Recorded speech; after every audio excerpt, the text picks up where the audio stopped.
introduction. Can you hear me well? Very well, thank you. Thank you. I will be speaking in English, but I can take your questions to official language. Commission with a submission that figured prominently in the report released in June 2022. And invoking the EA is symptomatic of deficiency shortcomings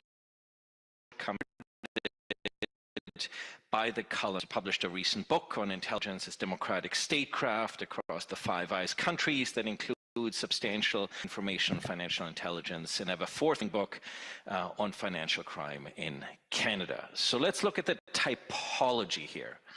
This was not money laundering or tax evasion. The phenomenon that we have is closest to terrorist financing.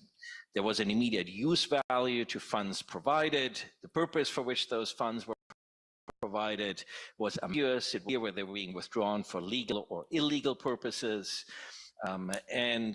Small donations can have a relatively large impact, and in this case can also serve as a proxy for the extent of public support.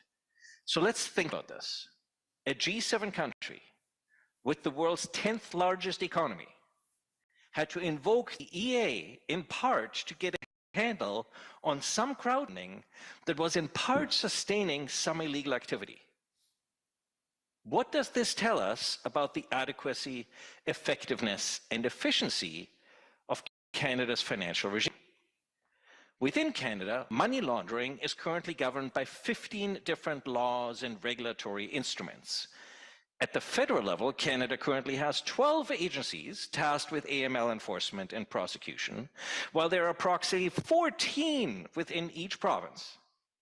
In February, this sizable financial crime policing apparatus was unable to achieve the necessary strategic effect without the EA.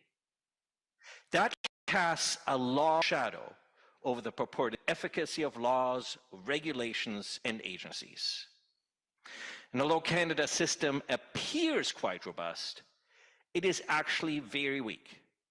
So weak, in fact, that Transparency International has ranked Canada at the bottom of G20 countries.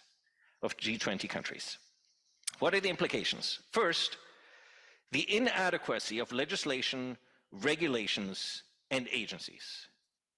Key allies can achieve the same strategic effect without invoking emergency measures, because their legislation, regulations, and agencies are actually up to date and properly postured and funded. Second implication, the inadequacy of the posture of Canadian agencies. Expert federal agencies and their financial reporting entities couldn't get it done under existing rule of law powers. Third implication, at least a perception, if not a reality, of the unequal, inequitable, idiosyncratic application of the rule of law. That is, crowdfunding played a role in blockades of critical infrastructure and other environmental protests, for instance, that crossed into the line into civil disobedience, illegality, perhaps criminality, including disregard for court injunctions.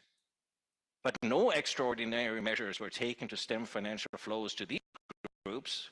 So the impression, when government is sympathetic to protesters and their cause, it goes easy on them. When the government is not, it will go to extraordinary lengths to shut them down.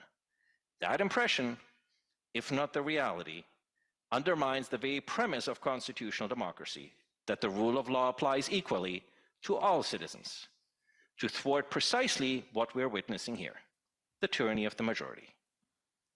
Fourth implication, in February, the Prime Minister wanted foreign money funding illegal protests in Canada to stop. Minister Mendocinos remarked about the number of contributions and their sheer size. But CSIS testified for this very inquiry that it found no foreign actors funding the protest, and told the government that back in February.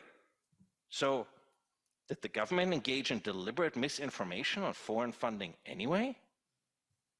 Implication 5.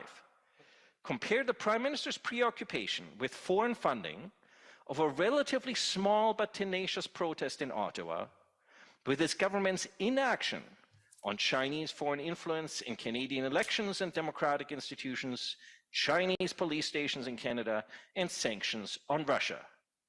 Words in Canada speak louder than action. In the UK, 19 billion pounds in assets have been frozen. In Belgium, 52 billion euros. In Canada, 122 million Canadian dollars.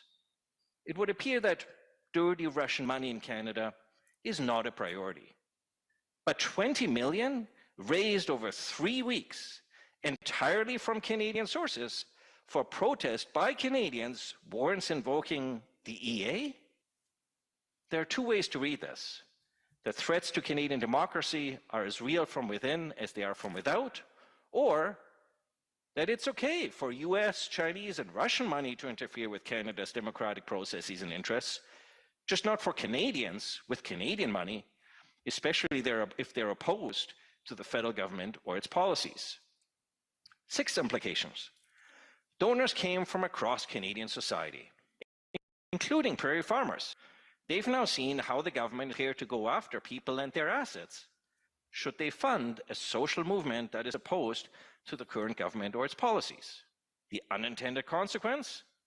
They've restructured their assets to put them out of reach for government and moved support for controversial social movements online onto cryptocurrency, which makes these financial flows less visible and harder to track. So the EA has had perverse incentives of making work much more difficult for intelligence agencies.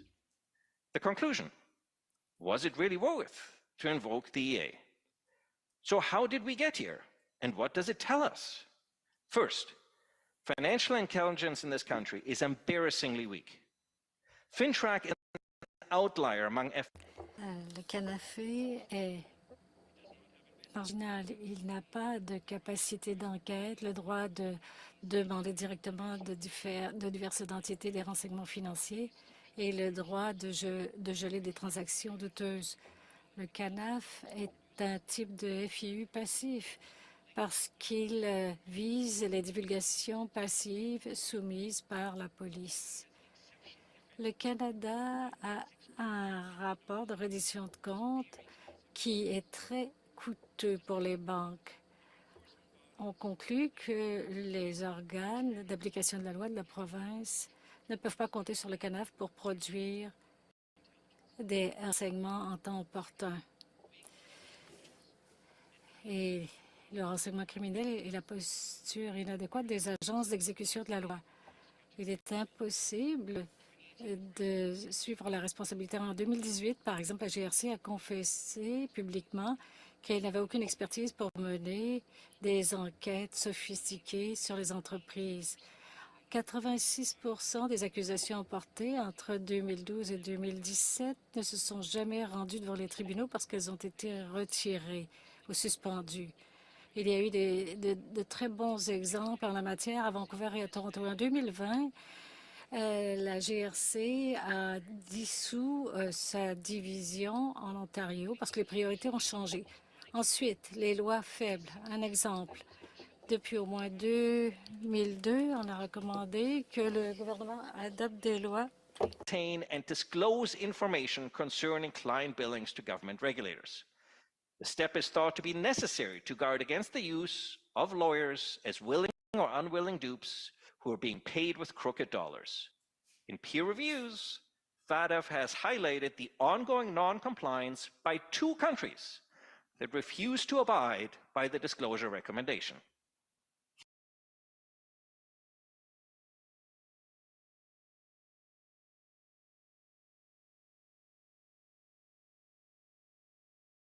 Canada and the United States. Fourth, weak penalties. For instance, KPMG, one of the world's big 4 accounting firms, had set up an aggressive tax plan that they marketed to high net worth individuals who lived mainly in British Columbia. In March 2016, the CBC published reports that indicated the CRA had entered into overly generous settlement agreements with taxpayers. One unhappy taxpayer went to the media with their complaints. But part of the controversy surrounded the fact that no sanctions were ever levied against the tax advisors, the accountants, and the lawyers who set up and then marketed the plan in the first place. What does this tell us? That Canadian national security, including financial intelligence, is not fit for purpose for the 21st century. What's the government's response? It announces seemingly ambitious but essentially unquantifiable and vague policy to root out corruption, increase regulatory oversight, tackle the opioid crisis, make housing more affordable for ordinary Canadians. Compare that to the government's determined commitment and response to counterterrorism.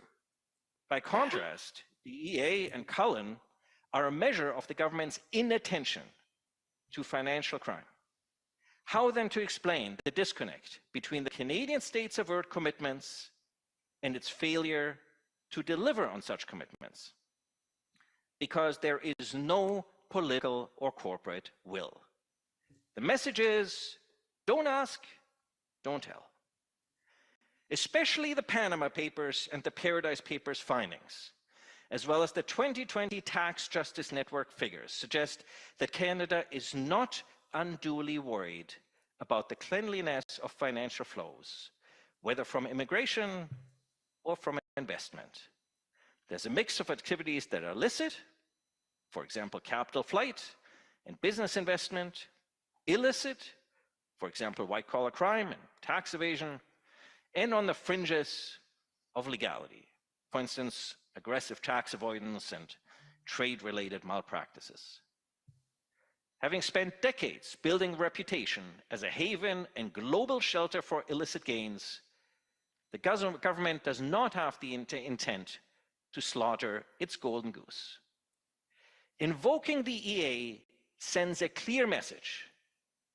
This is a one-off measure to contain a controversial social movement that is causing the federal government at the time political headaches.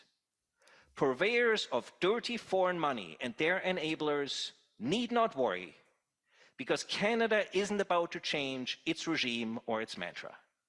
Canada is still open for dirty money. The Cullen Commission confirmed what we all already knew, that the Canadian financial regime works very well for criminals and the ultra-rich, to the detriment of the middle class and everyone else. The message in invoking the EA: if you're a criminal or ultra-rich, you need not worry.